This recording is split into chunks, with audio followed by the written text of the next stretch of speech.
Ok, il y a des animés qui m'ont vraiment surpris, parce que même s'ils avaient un genre plutôt banal, on se rend compte qu'ils innovent le genre. Comme cet animé par exemple, où si on zoome un peu, bah on trouve ça. Ouais Francis, c'est la troisième fois qu'on fait cette blague. Aujourd'hui on va parler de Mahou Shoujo Site, je pense qu'il mérite quand même le détour. Bref Francis, générique.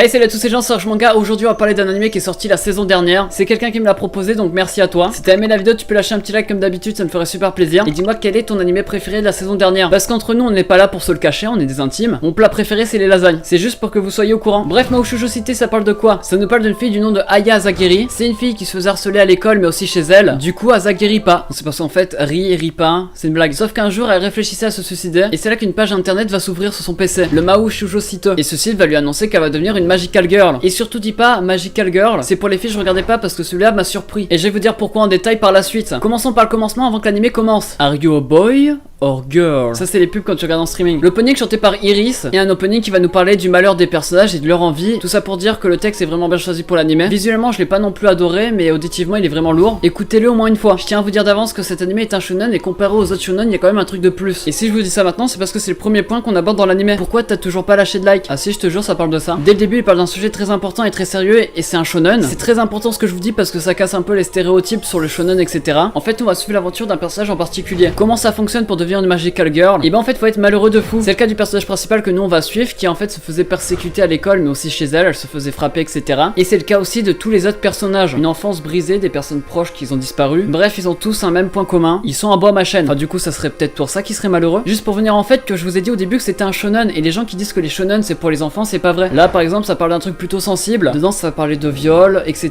de trucs qui sont pas faits pour les enfants. Et genre quand j'ai regardé c'était une surprise, parce que je m'attendais pas à voir un truc comme ça en fait. Alors bien sûr il y a des limites, tout ce qui est extrême ils vont nous le cacher. C'est juste des problèmes qu'ils abordent, de la façon dont ils parlent des sujets, c'est vraiment nice. Parce que moi aujourd'hui je vous le dis maintenant, il fait ultra chaud. Attendez, je fais une pause boisson.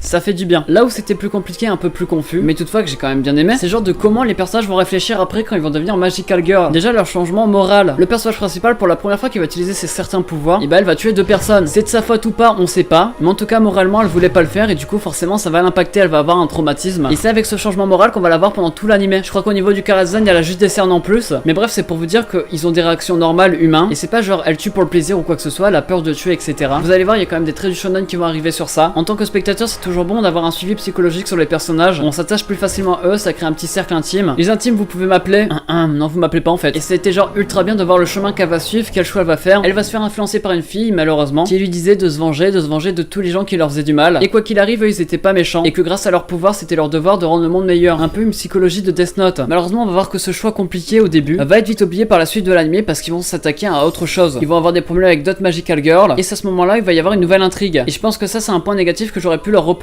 Pourquoi il y a un cheveu dans mon plat à la cantine? Ouais non, plus sérieusement, on va connaître vers le 4ème épisode l'intrigue principale, et du coup on va passer d'intrigue en intrigue en les oubliant, et genre du coup l'avancée psychologique qu'il y avait au début et tout le reste, enfin presque, on va plus en entendre parler. Et c'est vraiment un point que je trouve vraiment dommage, parce que si je vous ai toujours pas dit c'est quoi l'intrigue principale, parce qu'en fait l'intrigue c'est Francis. En fait si vous voulez, l'intrigue c'est qu'il y a un jour où c'est l'apocalypse, et ça a été annoncé par le créateur du site. Du coup eux leur objectif c'est de réunir un maximum de magical girls pour empêcher bien sûr que ça arrive. Et c'est là où je reviens à un autre point négatif, enfin oui et non, c'est qu'en fait à un moment ça devient répétitif, ils rentrent en conflit avec une autre magical girl, etc. Et même à la limite ils essayent d'innover le truc, parce qu'il y a des twists, on va pas se le cacher, on est entre nous, et bah ça reviendra toujours au même, ils vont combattre d'autres magical girls. Et bah les combats ça se passe comment? Leur pouvoir en fait c'est un objet, et à chaque fois qu'ils l'utilisent ils perdent de la vie, donc leur espérance de vie quoi, et aussi ils ont chacun une faculté différente. C'est pour ça leur but de réunir un maximum de magical girls. Bref c'est encore un point négatif, mais vous inquiétez pas, l'anime est très bon, sinon je vous le présenterai pas. Et je vous le présente parce que c'est pas le shonen qu'on voit tous les jours, et il innove un peu le genre. Même s'il y a quelques points négatifs, il y a quand même masse bon. Déjà le fait de retoucher les lignes du genre c'est déjà un exploit, parce que d'habitude les gens préfèrent les suivre aveuglément. C'est un truc nouveau, et je pense le mot qui le définirait bien c'est surprise, parce que je vais parler vite fait du chara-design avant de venir à pourquoi surprise. On a un monde putain enfantin, le chara-design des personnages l'est également, genre c'est pas travaillé de foufou, et l'animation en soi ça passe, mais c'est pas oufissime non plus. Du coup quand tu vois cette ambiance, quand tu vois cette psychologie, quand tu vois tous ces sujets abordés, bah déjà c'est que t'as une bonne vue, mais malgré tous ces défauts il reste quand même bien intéressant et bien recherché, et je trouve ça dommage qu'il y a des gens qui l'ont pas regardé à cause du nom Magical Girl ou quoi que ce soit. Et surtout je vous tease, en fait faut regarder l'anime. Les OST en soi m'ont pas vraiment bien marqué, ils nous mettent quand même dans l'ambiance, comme d'habitude, mais c'est pas non plus des chefs-d'œuvre comme Shiki, etc. En gros, ils sont là pour être là et pas pour donner un truc en plus à la scène. Bref, dans l'anime, il y a 12 épisodes de 24 minutes, il est sorti en printemps 2018, donc ça fait pas longtemps, il est tout récent. Il touche pour genre action, drame, horreur, épouvante, psychologique, shonen surnaturel, thriller. Ouais, j'aurais pu faire un rap avec tout ce qu'il y a. Et pour thème amitié, jeu, magical girl, magie, mort et survival game. Déconseillé au moins de 16 ans, donc vous voyez, c'est un shonen déconseillé, mais conseillé par moi, du coup ça fonctionne. Et il nous vient du studio d'animation production Doha. Bref, pour cette fois, c'est un animé que j'ai bien aimé, que j'ai voulu vous parler, pas un animé que vous avez choisi. Si t'as aimé la vidéo, tu peux lâcher un petit like comme d'habitude, ça me ferait super plaisir. Dis-moi en commentaire pour toi quel est ton animé préféré de la saison dernière. Et moi je te dis à la semaine prochaine pour une toute nouvelle vidéo, c'était Rush Manga, allez, ciao, bye bye.